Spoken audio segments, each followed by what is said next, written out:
Self Umang Lata and आप सभी का विद्या भारती की ओर से संचालित ऑनलाइन क्लासेस में हार्दिक स्वागत है।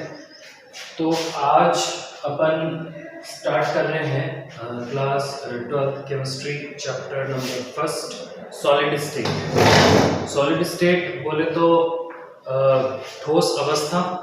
आप जानते हैं कि पदार्थ की 3 अवस्थाएं होती हैं, ठीक है। तो पदार्थ, पहला तो क्वेश्चन यही आता है कि पहले तो पदार्थ क्या होता है, ये आप 11th में पढ़ चुके हो। व्हाट इज द मैटर, ठीक है। मैटर यानी कि द्रव्य क्या होता है, पदार्थ क्या होता है।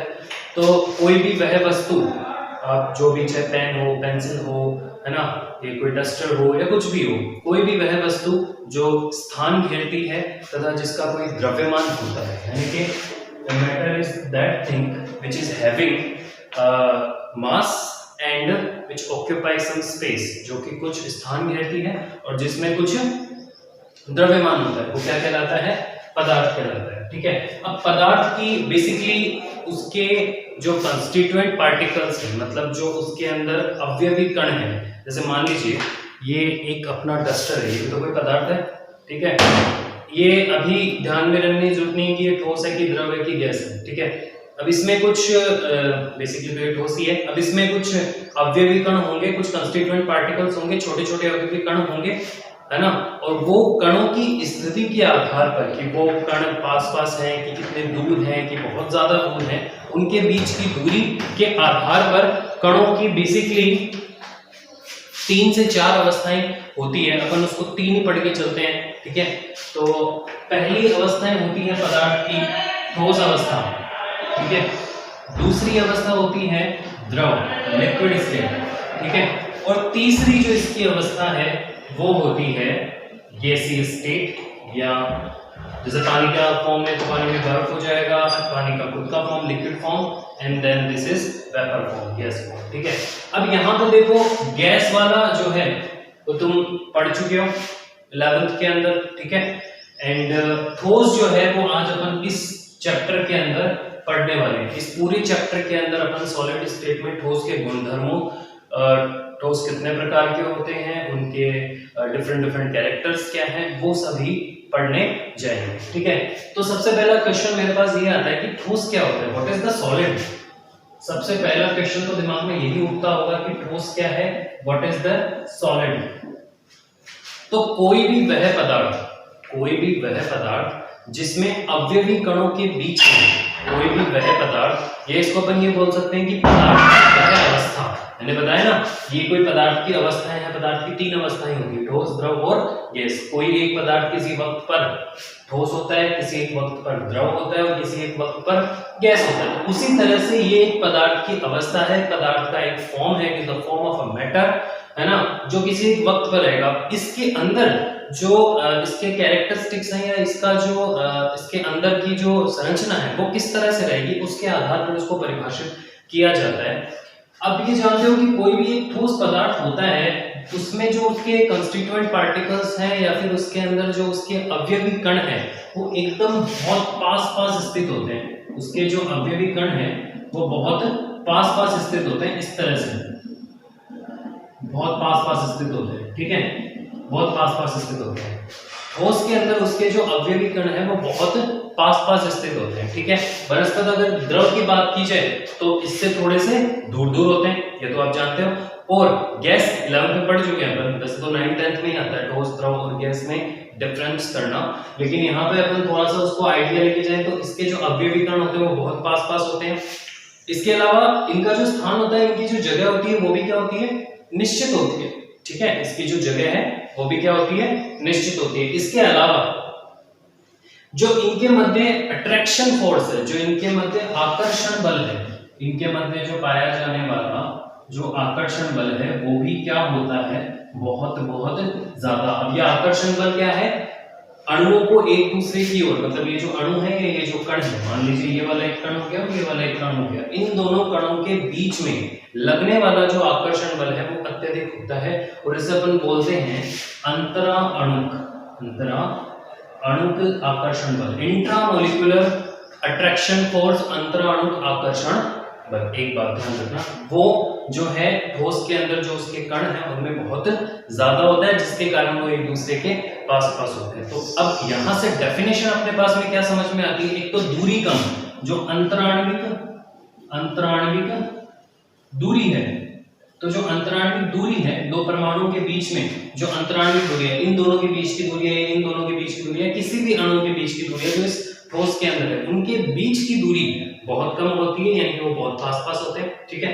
दूसरी बात यहाँ पर ये है कि इनके मध्य आकर्षण बल बहुत ज्यादा होता है, जिसके कारण वो एक दूसरे को इजीली या प्रबलता से क्या करते हैं, एक दूसरे को अट्रैक्ट करते हैं, आकर्षित करते हैं, ठीक है। तो यहां से ठोस की डेफिनेशन मेरे पास क्या बनी, पदार्थ की वह अवस्था जिसमें उसके अवयवी कणों के बीच में अंतराणुक आकर्षण बल बहुत ज्यादा हो तथा अंतराण्विक दूरी बहुत कम हो, वो क्या कहलाती है, ठोस अवस्था कहलाती है, या वो उसकी फॉर्म क्या कहलाती है, ठोस फॉर्म कहलाती है। तो ये दो चीजें हैं जो डेफिनेशन के अंदर अपन को लिखनी है, अंतराण्विक दूरी कम होती है और अंतराणुक आकर्षण बल बहुत ज्यादा होता है। तो ये हुआ ठोस का डेफिनेशन। अब देखो मेरे को यहाँ पे एक चीज ये बतानी होती है कि ठोस जो होता है ना, जैसे पिछले साल आपने गैस के कुछ एक कैरेक्टरिस्टिक्स पढ़े होंगे, जैसे गैस के अंदर जो है उसका आकार निश्चित होता है, उसका जो आयतन होता है, वॉल्यूम जो होता है वो भी थोड़ा सा अनिश्चित टाइप से ही होता है। क्यों? क्योंकि जिस भी पात्र में उसको डालोगे तुम,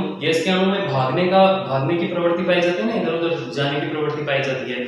तो जिस भी पात्र में डालोगे उसके पात्र की दीवारों के पास पास या उस पूरे पात्र में वो इधर उधर फैल जाएगी। तो पर्टिकुलर उस गैस का कोई निश्चित आयतन नहीं होता। अगर अपन द्रव की बात करें तो उसका आकार निश्चित नहीं होता, बट उसका आयतन जो होता है वो निश्चित होता है, ठीक है। आकार निश्चित नहीं होता, उसका तो उदाहरण तुम जानते ही हो ना कि दूध को या पानी को अगर किसी बॉल यानी कि किसी कप में डालोगे तो उसके आकार का हो जाएगा, किसी टोपी में डालोगे तो उसके आकार का हो जाएगा। तो आकार निश्चित नहीं होता गैस का, नहीं तो आकार निश्चित होता है और ना ही आयतन निश्चित होता है, लेकिन द्रव का आयतन निश्चित होता है। तो ये कुछ फंडामेंटल थे जो मैंने तुम्हें बताए। अब देखो किसी भी पदार्थ का ठोस में बदलना या फिर उसका गैस में बदलना या फिर उसका द्रव में बदलना दो कारकों से प्रभावी होता है। किसी भी पदार्थ का ठोस में होना या उसका द्रव में होना या फिर उसका गैस में होना दो कारकों से प्रभावी होता है। तो यहाँ पे एक हेडिंग डाल के, एक सब हेडिंग डाल के मैं पॉइंट लिखने जाऊंगा कि पदार्थ की अवस्था को प्रभावित करने वाले,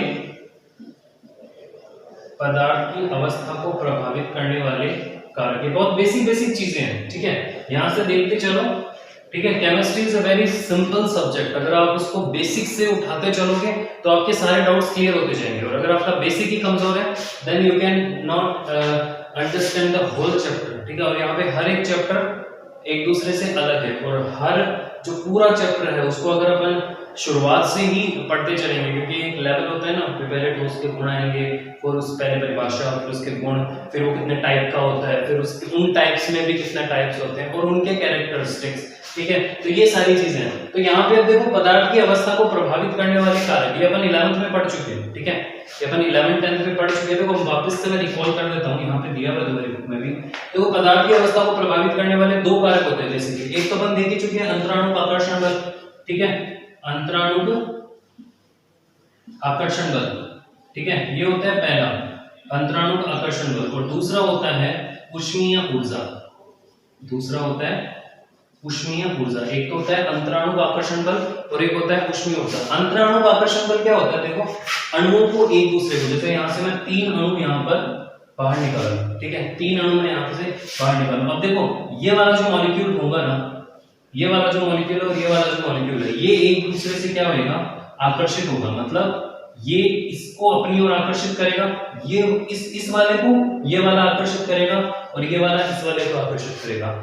इस वाले को ये वाला भी आकर्षित करेगा, इस वाले को ये वाला भी आकर्षित करेगा। मतलब सारे अणु जो होते हैं वो एक दूसरे से इंट्रामॉलिक्यूलर फोर्स यानी कि अंतराणुक आकर्षण बल के कारण जो है एक दूसरे से क्या होते हैं, आकर्षित होते हैं। दूसरा है थर्मल एनर्जी या फिर ऊष्मीय ऊर्जा। थर्मल एनर्जी या फिर जो इसको अपन ऊष्मीय ऊर्जा बोलते हैं, हीट एनर्जी बोल सकते हैं, हीट रिएक्शन, ठीक है।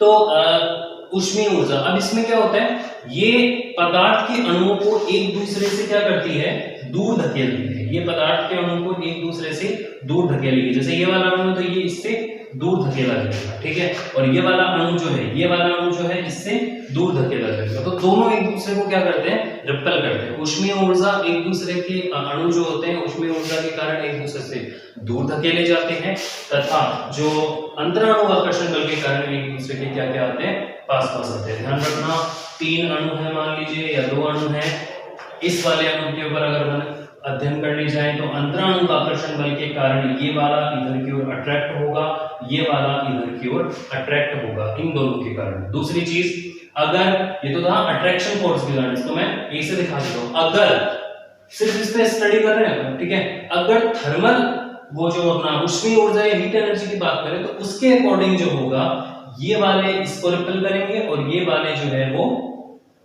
इसको क्या करेंगे, रिपेल करेंगे, ठीक है। दोनों ही एक दूसरे को दूर धकेलेगा, है ना, अपने से दूर धकेलेगा। तो वो क्या आ जाएंगे अपने पास में, इसको टी से दिखा देता हूं मैं, ठीक है, थर्मल या हीट एनर्जी। तो इस तरह से एक तरह से ऊष्मीय ऊर्जा है तो दोनों एक दूसरे को दूर धकेलते हैं। अब देखो एग्जांपल लेते हैं, यहाँ पर अपन पानी का H2O का एग्जांपल लेते हैं, उसके अकॉर्डिंग अपन स्टडी करते हैं। एक बात ध्यान रखना, जब टेम्परेचर को बढ़ाया जाता है ना, जब टेम्परेचर को बढ़ाया जाता है तो थर्मल एनर्जी बढ़ती है, डायरेक्टली प्रोपोर्शनल यानी कि समानुपाती का रिलेशन होता है। और जब टेम्परेचर को बढ़ाया जाएगा तो ये वाला जो है वो क्या होगा, कम होगा। जब टेम्परेचर को बढ़ाया जाएगा तो अंतराणु आकर्षण बल कम होगा, और जब टेम्परेचर को बढ़ाया जाएगा तो हीट एनर्जी या फिर थर्मल एनर्जी या ऊष्मीय ऊर्जा है वो बढ़ेगी। क्यों? तो इससे इन दोनों के बीच में रिलेशन क्या आ गया, एक दूसरे के क्या हो गए, विपरीतमानुपाती। अपन को वही दिख रहा था, ठीक है। तो यहाँ से अब देखो मेरे पास क्या सीन समझ में आता है तुम्हें कि H2O या जो पानी है, H2O या फिर जो पानी है, अगर मैं उसका उसके यहाँ पर पहली फॉर्म अगर उसकी लूं जिसमें माध्यम की कण एक दूसरे से बहुत पास पास है, वो क्या है अपने पास, आइस है, ठीक है, यानी सॉलिड स्टेट है, ठीक है। अगर मैं इसमें टेम्परेचर बढ़ाने जाऊं तो ये क्या बन जाएगा, अणु थोड़े थोड़े दूर हो जाएंगे, अणु थोड़े थोड़े दूर हो जाएंगे, तो ये क्या बन जाएगा, लिक्विड, ठीक है, लिक्विड स्टेट में आ जाएगा। मतलब क्या आ जाएगा, द्रव आ जाएगा। पहले क्या थी, बर्फ थी, अब क्या आ गया, द्रव, लिक्विड स्टेट, ठीक है। ये टेम्परेचर बढ़ाने पे हुआ, टेम्परेचर बढ़ाने पे क्या हुआ, ऊष्मीय ऊर्जा भी बढ़ी और अंतराणु आकर्षण बल क्या हुआ, कम हुआ। मतलब इसको मैं अट्रैक्शन फोर्स से दिखा देता हूं, अट्रैक्शन फोर्स, अंतराणु का आकर्षण बल वो क्या हो जाता है, कम हो जाता है, और इसको मैं ऊष्मीय ऊर्जा, ऊष्मीय ऊर्जा वो क्या हो जाती है, बढ़ जाती है, क्योंकि टेम्परेचर बढ़ रहा है, जिससे अणु दूर दूर जाएंगे।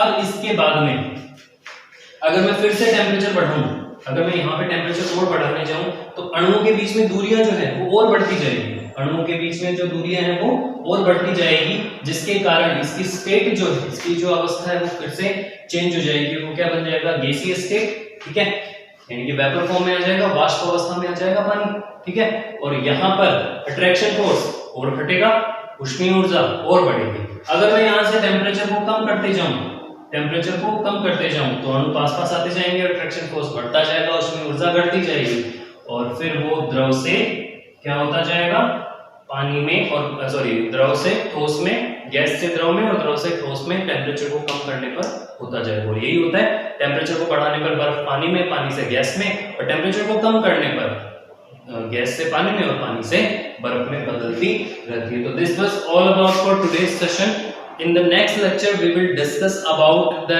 simple characteristics of the solid. ठोसों के अभिलाक्षणिक गुणधर्म थोड़े से हैं, 3-4 उनको पढ़ेंगे, और उसके बाद में ठोसों के प्रकार को अपन पढ़ने जाएंगे। Thank you so much.